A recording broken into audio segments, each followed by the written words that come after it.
Hello students, let's read the question. So the question is having assertion and reason. We have to select the correct option regarding this assertion and reason whether these are correct or not.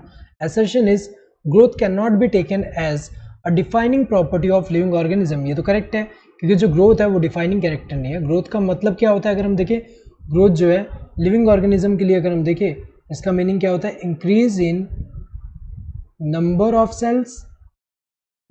cells or increase in mass of cell. तो अगर देखा जाए defining character का मतलब क्या होता है, ऐसा character which is character defining character of living organism. अगर हम देखें तो ये ऐसा कैरेक्टर होगा विच इज प्रेजेंट ओनली इन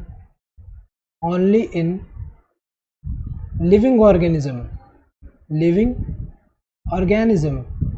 सो ये ऐसे कैरेक्टर होंगे लिविंग ऑर्गेनिज्म के जो कि सिर्फ लिविंग ऑर्गेनिज्म में प्रेजेंट है और किसी में नहीं. तो अगर हम देखें ग्रोथ जो होता है ये लिविंग में तो होता ही है, लेकिन नॉन लिविंग थिंग में अगर हम देखें जैसे कि माउंटेन हुआ, यहाँ पे माउंटेन की अगर हम बात करें तो माउंटेन में क्या होता है, यहाँ पे जो बाहर एक्यूमुलेशन होने की वजह से इसका साइज इंक्रीज हो रहा है, तो ये भी ग्रोथ कह सकते हैं क्योंकि ग्रोथ यहाँ पे साइज तो इंक्रीज हो रहा है.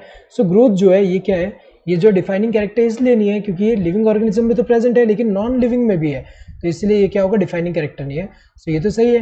रीजन क्या दिया है, increase in body mass is considered as growth. ये स्टेटमेंट तो करेक्ट है क्योंकि अगर बॉडी मास इंक्रीज हो रहा है तो उसको ग्रोथ ही बोल रहे हैं, लेकिन ये जो है करेक्ट एक्सप्रेशन नहीं है कि इसको हम बॉडी मास इंक्रीज होने को हम ग्रोथ बोल रहे हैं, इसलिए तो ये डिफाइनिंग कैरेक्टर जो है नहीं है, ऐसा तो नहीं है, ये तो गलत दिया हुआ है. सो अगर हम देखें जैसे लिविंग ऑर्गेनिज्म के लिए जो ग्रोथ है वो इंटरनल होता है, बॉडी के अंदर ग्रोथ हो रहा है, और जो ये नॉन लिविंग थिंग के लिए क्या होगा, ये बाहर की तरह एक्सटर्नल ग्रोथ हो रहा है यहाँ पे. तो स्टेटमेंट दोनों करेक्ट है, reason is not a correct expression of assertion. Both assertion and reason are true and reason is the correct expression of the assertion. गलत है, दोनों ट्रू तो है, रीजन करेक्ट एक्सप्रेशन है असर्शन का.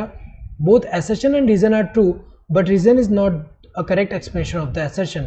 ये सही है क्योंकि दोनों ट्रू तो है बट रीजन जो है करेक्ट एक्सप्रेशन ही असर्शन का. Assertion is true but reason is false. ये जो है गलत है क्योंकि यहाँ दोनों ही ट्रू है. Both assertion and reason are false, ये भी गलत है क्योंकि ये दोनों ही ट्रू है, फॉल्स तो नहीं है. Correct answer would be the second one. Hope you understood the question. Thank you and all the best.